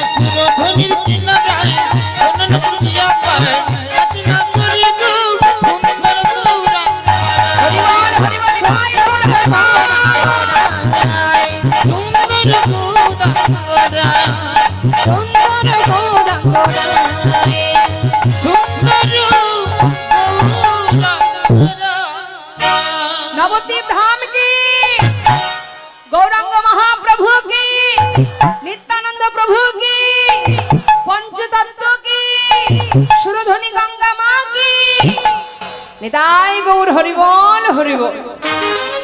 শ্রীধাম নবদ্বীপ ধামে কলির ভগবান আমার গৌর সুন্দর, রাধা কৃষ্ণ মিলিত তনু আমার গৌর হরি, তিনি জীবের ঘরে ঘরে হরিনাম দিতে দিতে তিনি ঘাটে মাঠে পথে সর্বত্রে হরিনাম প্রচার করেছেন। অনেক আঘাত অনেক যন্ত্রণা সহ্য করেছেন, কিন্তু নাম প্রচারে বাদ তিনি বন্ধ দেননি। তারপর নবদ্বীপ ছেড়ে তিনি নাম প্রচারের জন্য সন্ন্যাস ধর্ম গ্রহণ করে তিনি যখন বৃন্দাবনের পথে যাত্রা করেন, সেই সময় তার দাদা গৌরহরি দাদাকে মা, আমি এখানে আছি,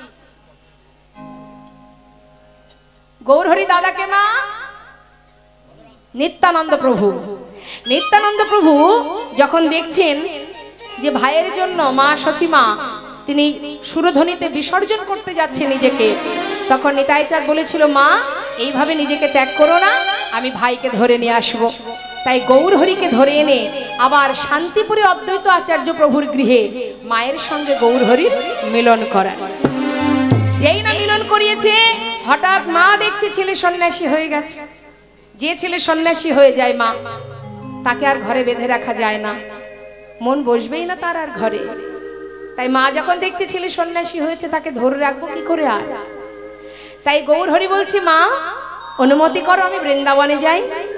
মা বললেন, বাবা বৃন্দাবনের অনুমতি দেব না, সেটা অনেক দূর, সেখানে থাকলে আমি জানতে পারবো না তুমি কোথায় আছো কেমন আছো, কিন্তু যদি যেতেই চাও তুমি নীলাচলে বাস করো, মানে পুরীধামে। তাই মায়ের কথা মাথায় নিয়ে গৌরহরি গিয়েছিলেন নীলাচলে। নিতাই গৌরহরি। তা তিনি একা যাননি মা, নবদ্বীপে তার পার্ষদ যারা ছিল সর্বদাই গৌরহরির কাছে কাছে থাকতেন, তারাও তাদের সংসার ছেড়ে, কারণ তারা গৌর ছাড়া থাকতে পারবে না, তাই তারাও প্রভুর সাথে চলে যান। সবাইকে সাথে করে নিয়ে ওই নীলাচলে জগন্নাথ মন্দিরের সামনে প্রতিনিয়ত জগন্নাথ দর্শন করে। প্রভাতকাল জগন্নাথ মন্দিরের সম্মুখে যারা গিয়েছেন দর্শন করেছেন, একটা স্তম্ভ আছে, গরুর স্তম্ভ। ওই গরুর স্তম্ভ স্তূপ, এরকম একটা গরুর স্তম্ভ আছে, সেটাকে যদি আপনি ধরেন তাহলে জগন্নাথকে দেখা যায়। তা আমার গৌর সুন্দর ওই গরুর স্তম্ভকে ধরে জগন্নাথ দর্শন করতেন। প্রতিদিন প্রভাতকাল জগন্নাথ দর্শন করতেন, আর সমস্ত ভক্তদের নিয়ে ওই নীলাচলের মাঠে তিনি নাম করতেন। বলো ভক্ত, প্রভাত সময় হলো, কৃষ্ণ কৃষ্ণ বলো, প্রভাত সময় হলো, কৃষ্ণ কৃষ্ণ বলো, কৃষ্ণ ভজ কৃষ্ণ চিন্ত, কৃষ্ণ নামে পরশা, নাম বিনা কলি জীবে গতি নাহিয়া। কৃষ্ণ ভজ কৃষ্ণ চিন্ত, কৃষ্ণ নাম পরশান, নাম বিনা কই জীবে গতি নাহিয়া রে। যেই নাম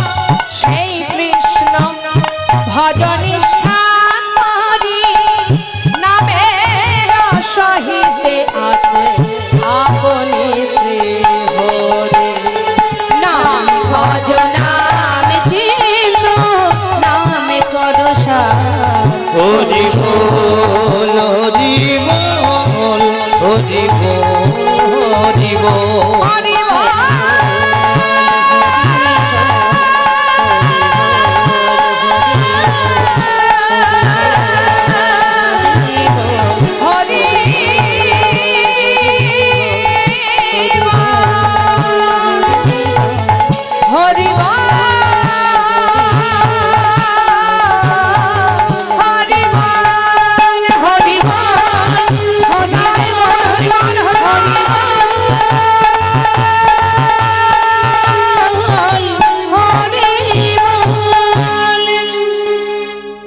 সবাইকে নিয়ে একসঙ্গে নীলাচলের মাঠে আনন্দ করছে, সবাই নাম গাইছে। হঠাৎ গৌর হরি অন্তরে জানতে পারলেন যে এক ভক্ত দূরে দাঁড়িয়ে দাঁড়িয়ে চোখের জলে বুক ভাসিয়ে কাঁদছে। এই জন্যই তো বলা হয় অন্তর্যামী, যিনি অন্তরের খবর বুঝতে পারে।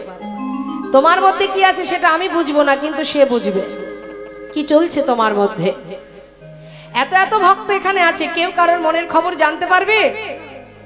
সে জানে। তুমি মানুষের চোখের আড়ালে যা খুশি করতে পারো, চুরি করছো, ডাকাতি করছো, বদমাইশি করছো, ভাবছো সে যখন দেখতে পাচ্ছে না আমি যা খুশি তাই করে নি। আরে মানুষের চোখের ফাঁকি তুমি দাও, কিন্তু তুমি জেনে রাখো সময় হলে যে অপরাধটা তুমি করছো তার জন্য তৈরি থাকো, তোমাকেও পদে পদে সাজা পেতে হবে। না তাই গৌর হরি বল, পেতে তোমাকে হবে, তবে অপেক্ষা। সময় না হলে তো হবে না, সাজা হবে। সুদামা সারা পথ হেঁটে এসেছিল। রুক্মিণী সত্যভামা গোবিন্দকে বলছে, স্বামী তোমার বন্ধু সারা পথ হেঁটে ক্লান্ত পরিশ্রান্ত, হ্যাঁ কৃষ্ণ কৃষ্ণ বলে পথের ধারে বসে কাঁদছে, যাও না একবার গিয়ে দেখা দাও। গোবিন্দ বলেন, একটু অপেক্ষা করো, সময় না হলে যেতে পারবো না। এত পথ যখন এসেছে তাহলে আর তো একটু বাকি, দেখি সে আমাকে কত ভালোবাসে। যত সময় আমার কাছে না আসবে আমি তো এই অপেক্ষায় আছি, পরিপূর্ণ ভালোবাসা নিয়ে আমার কাছে আসুক। তার জীবনে সর্বস্ব কেড়ে নিয়েছি কেন? আমি দেখতে চাই সে আমাকে কতটা ভালোবাসে, সে আমার কাছে আসে কিনা, আমার কাছে কিছু চাই কিনা। যত সময় দ্বারকায় ওই দ্বারকার প্রাসাদের সামনে সুদামা না গিয়েছেন মা, তত সময় গোবিন্দ তার পাশে সর্বদাই ছিল, কিন্তু চোখের সামনে দেখা দেয়নি। তাই যত সময় তিনি না চাইবেন তুমি সাজা পাবে না, শুধু অপেক্ষা করে থাকো। যেমন তুমি কর্ম করবে ফল তো তোমাকে পেতেই হবে। চপল গোপাল, নবদ্বীপে চাপাল গোপাল যেমন পেয়েছিল সাজা, পেয়েছিল কিনা মনে আছে মা? মা ভবানীর পূজার শয্যা নিয়ে শ্রীবাসের ঘরের সামনে যে কর্ম করেছিল, শ্রীবাস তো জানে না, পরম বৈষ্ণব তিনি ক্ষমা দৃষ্টিতে দেখেছিলেন, কিন্তু প্রভু আমার পরবর্তীতে এমন সাজা দিয়েছিল সারা অঙ্গে দুরারোগ্য ব্যাধি গলিত কুষ্ঠ হয়েছিল। অত সহজ নয়। তাই কোনো কর্ম করার আগে ভাবতে হবে যে আজ যে কর্মটা করছি এর জন্য সাজা আমি ভোগ করতে হবে, আমায় সইতে পারবো তো? তাই আজ দেখুন দূরে যে ভক্ত কাঁদছে, প্রভু তার কাছে গিয়ে দাঁড়ালেন। এই লীলা সাধনের একটাই কারণ, যদি মন দিয়ে শোনা যায় আমরা কোনোদিন ভুল পথে যাব না। যদি মন দিয়ে পুরোটা আস্বাদন করেন তবে বুঝবেন অপরাধের সাজা কি হতে পারে। তাহলে আমরা জানতে অজান্তে কত অপরাধ করছি, আমাদের জন্য কত সাজা আছে, এই জন্য শুনতে হবে। কাছে গিয়ে জিজ্ঞাসা করছে, কে তুমি? আমার দিকে তাকিয়ে কাঁদছো, পরিচয় দাও। দয়াময়, আমার নাম গোবিন্দ ঘোষ। আচ্ছা, কোথা থেকে এসেছো? অগ্রদ্বীপ থেকে। কার কাছে? তোমার কাছে। কেন? আমি তোমার সঙ্গী হতে চাই। আহা, আমার সঙ্গী হবে? আচ্ছা, আমার সঙ্গী যারা হয় তাদের তো অনেক কষ্ট পেতে হয়, পেতে হয় না মা? ভগবানকে ভালোবাসলে দেখবেন পদে পদে কষ্ট পেতে হয়। বৃন্দাবনে রাধারানী কষ্ট পাচ্ছেন না? নবদ্বীপে গৌর হরির সহধর্মিনী কে ছিলেন? মা বিষ্ণুপ্রিয়া।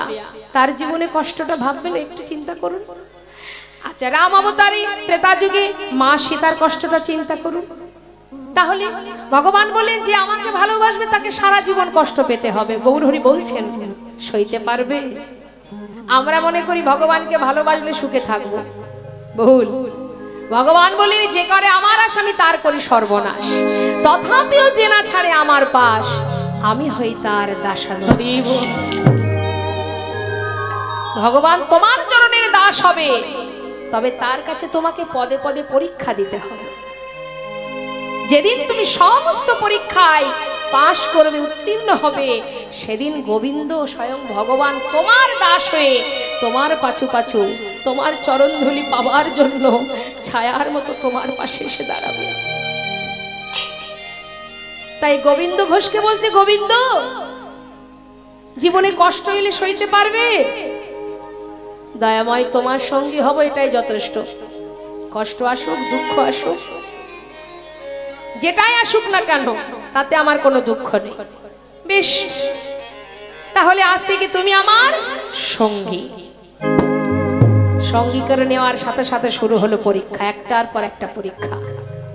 এই যে গোবিন্দ নীলাচলে এসেছো, জগন্নাথ দর্শন করেছো? গোবিন্দ ঘোষ তো কম নয় মা, সে তো বড় ভক্ত। বলে উঠলেন, ও প্রভু কার কথা বলছো? মন্দিরে জগন্নাথ। তুমি যার কথা বলছো সে তো চলতে পারে না, কথা বলতে পারে না, কিন্তু আজ আমি সচল জগন্নাথ দর্শন করছি, তাই নাকি? গৌরহরি কিন্তু বুঝতে পেরেছেন ভক্তের কথাটা, তথাপিও তিনি আরো যাচাই করছেন। আহা, গোবিন্দ সচল জগন্নাথ এখানে আবার কোথায় দেখলে তুমি? ও দয়াময়, তাহলে শোনো, সচল জগন্নাথ কে জানো? তুহু জগন্নাথ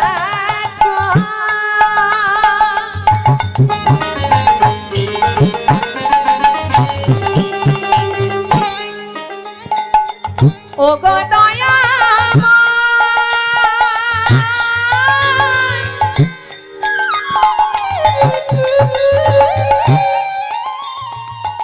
তুমি আমার জগন্নাথ, তুমি আমার মাধব,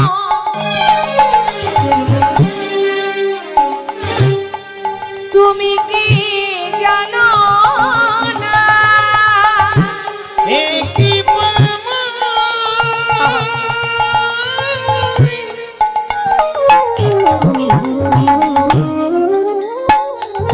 তুমি আমার জগন্নাথ,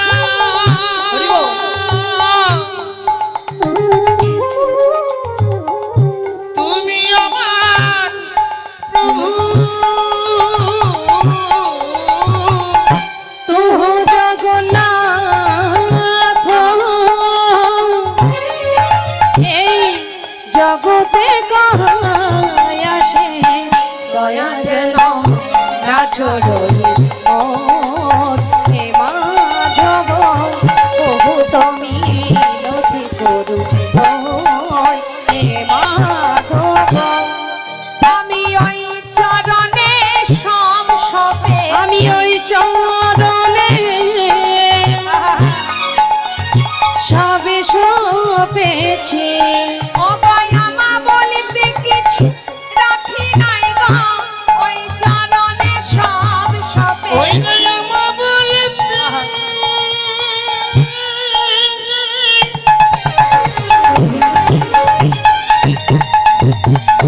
কিছু রাখি